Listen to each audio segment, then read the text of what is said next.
이번 11번째 강의의 제목은 임박한 진노입니다. 요시야 왕이란 왕이 있었습니다.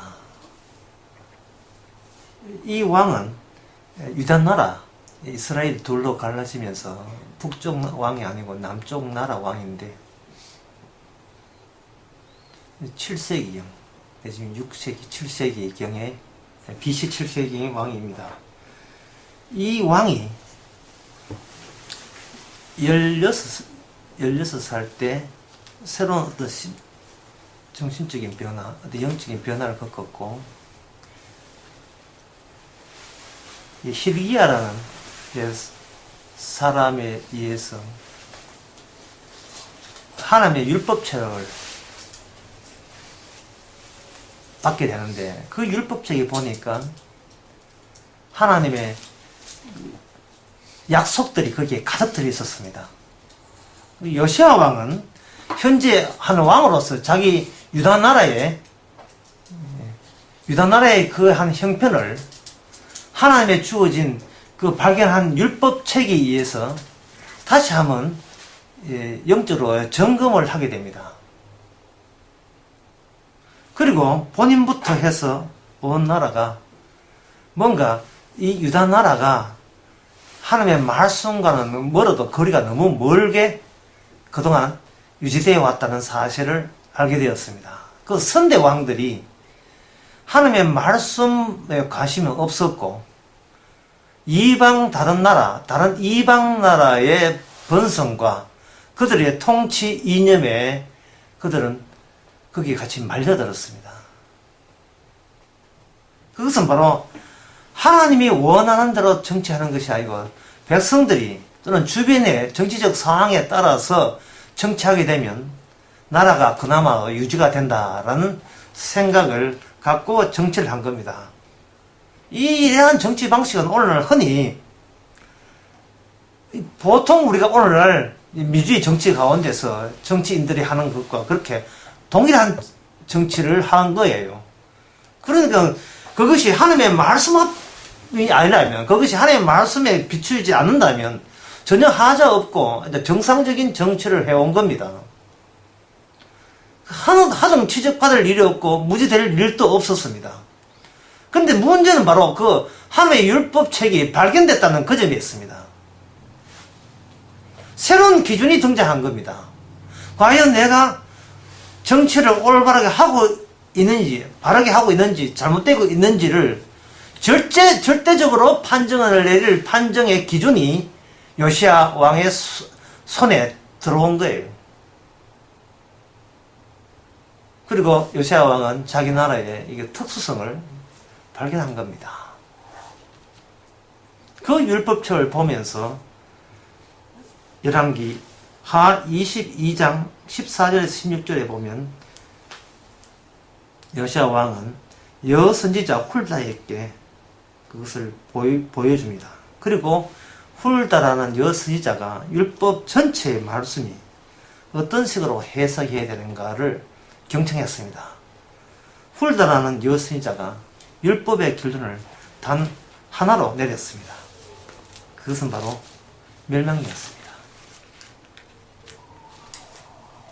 성경에 여러 가지 말씀 지키고 해야 되고 이건 해야 되고 하지 말아야 되고 이 모든 말씀이 있더라도 그 율법의 결론은 멸망이었습니다.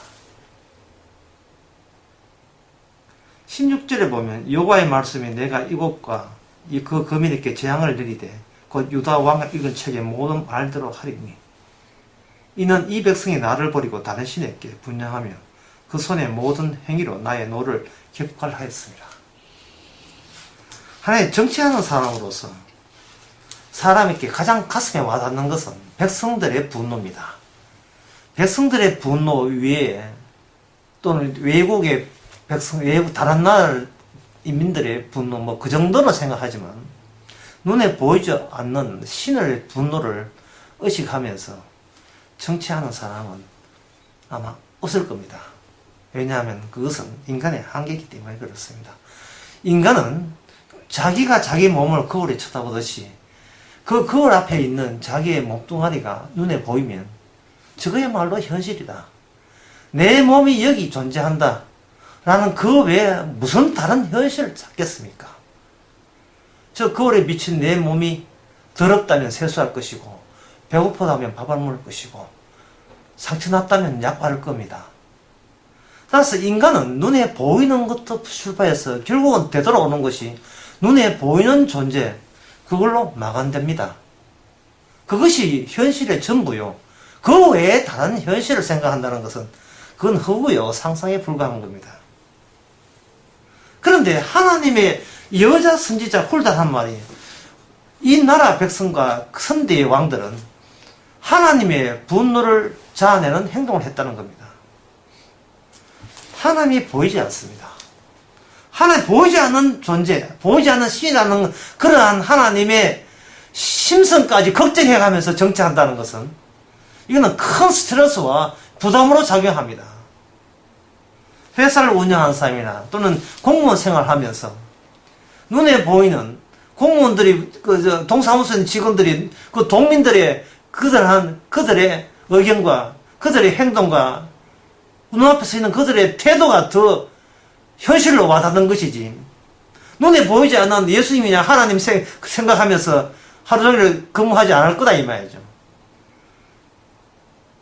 그러니까 사람의 한계라는 것은 결국은 같은 인간들 또 눈에 보이는 이 대자연 그런 변화와 질서 그것만 챙기면 그것이 현실의 전부니까 그걸로 마감되는 겁니다. 그런데 요시야 왕은 그렇게 생각하지 않았습니다. 바로 보이지 않는 하나님께서 말씀을 줬다는 거예요. 그래서 그 말씀을 사람의 말보다도 더 우선해야 된다는 것이 이 왕의 신앙이었습니다. 참으로 특이하고 특이한 신앙입니다. 오늘날 교회에서 목사가 돼서 교인들의 눈치가 우선입니다. 교인들이 신앙이 없다면 그 교회는 모조리 다 신앙 없는 것이 묵인하게 됩니다. 다들 신앙 없으니까 그냥 신앙 없는 채로 되는 것도 우리가 서로 용납합시다 라고 그냥 넘어가는 그런 시대입니다. 사람보다 더 우선되는 게 없습니다. 사람들의 헌금이라도 열심보다 더 우선되는 게 없습니다. 사람의 교인들의 요구사항이 하나님의 말씀보다 더 우선되는 이 시대가 오늘날 이 교회의 시대입니다. 교회의 모습입니다. 그런데 여기 참 선지자인 여선지자 훌다는 말합니다. 왕이시여, 멸망입니다. 율법의 마지막은 우리를 멸망한다는 겁니다. 신명기의 마지막에 보면 그렇게 되어 있습니다. 너희들이 아무리 하나님을 믿는다 할지라도 너희들은 나보다도 세속적인 신, 너희들을 만족하는 신을 이름이 명칭이 어떻든 예수 됐든 여호와 됐든 성이 됐든 성자 됐든 상관없이 그 알맹이는 세속적인 신으로 탈바꿈되어서 너희들이 믿을 수밖에 없는 본성이 이미 너희의 천성으로 타고났다고 그렇게 예고하고 있습니다. 그것을 바로 요시야가 그걸 발견한 겁니다. 마태복음 3장에 보면 3장 7절에 세례요한 이야기가 나옵니다. 세례요한이 이런 이야기를 합니다. 요한이 많은 바리새인과 사두개인이 세례 베푸는 데 오는 것을 보고 이르되 독사의 자식들아 누가 너희를 가르쳐 임박한 진노를 피하라 하더냐 라고 되어 있습니다. 임박한 진노라는 여기에 분명히 나와 있습니다. 세례요한은 여자로 태어난 사람 중에서 가장 위대한 사람이라고 예수님이 언급을 했습니다. 그러니까 예수님께서 많은 사람들을 보시면서 그 중에 세례요한을 예수님과 가장 가까이 연관 있는 그런 인물로 독특하게 이렇게 돋보이게 추천하십니다. 따라서 이 세례요한이 하는 말이 그냥 인간의 상식에서 나온 인간의 삶의 경험에서 나온 삶의 지혜가 아닙니다. 하나님의 말씀입니다. 근데 그 세례요한은 어떤 식으로 신앙생활을 했습니까? 바로 임박한 진노, 임박한 멸망의 날, 심판의 날을 배후에 깔고 다시 방향을 세상 쪽으로 시선을 돌리면서 말씀을 하는 겁니다. 바리새인과 서두개인과 바리새인들이 많이 자기에게 몰려오니까 그들을 향하여 이렇게 지칭을 합니다. 독사의 자식들아. 우리가 어떤 인간이 같은 얼굴 모습을 하는 인간 보고 독사의 자식들하고 이렇게 욕설을 내뱉을 수 있는 권한이 과연 있는 겁니까? 그러한 권리가 과연 주어지는 겁니까? 똑같은 인간인데 다 같이 그 인간의 존엄성을, 인격을 존중하는 것이 이 사회의 기본적인 윤리요, 그게 도덕이잖아요. 그런데 여기에 독사의 자식들아, 듣는 사람이 뭐라고 해서 네가 뭔데 이래 나올 거예요. 당연히 네가 뭔데 어떤 우일선을 갖느냐. 세례요한은 말입니다. 도끼가 나무 뿌리인데 이 도끼까지 나옵니다. 세례요한이 이렇게 이야기하는 것은 그 사람이 미워서가 아닙니다. 특정 인간이 얄미워서 그렇게 하는 게 어떤 사적인 복수심이 있는 것이 아니고 자기가 해야 될 일이기 때문에 그런 겁니다. 이걸 쓰고 사명이라고 하는 겁니다. 사명은 사람들과 어울리기 위해서 누구 하나, 교인 하나 더 내 사람 만들기 위한 그러한 노림수라는 것이 사명에 섞일 수가 없습니다. 교회를 어떻게 부흥시켜 볼까? 어떻게 내 팬을 만들어 볼까? 내 추종자를 만들어 볼까? 어떻게 세력을 확보해 볼까? 이런 것은 사명에서는 있을 수가 없습니다. 사명자는 본인부터가 하나님의 말씀 앞에, 임박한 진노 앞에 자기는 멸망당해야 될 사람이라는 것을 자인하면서 다른 사람들께 외치는 겁니다. 이것이 바로 자유입니다.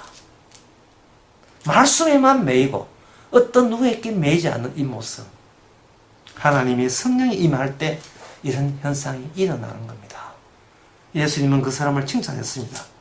임박한 진노를 의식하면서 항상 언제 사람은 죽게 마련인데 그 심판이라는 것도 우리 삶의 일부로서 가져가는 사람, 그런 식으로 평소에 살아가는 사람, 이것이 바로 예수님과 관련된 신자입니다.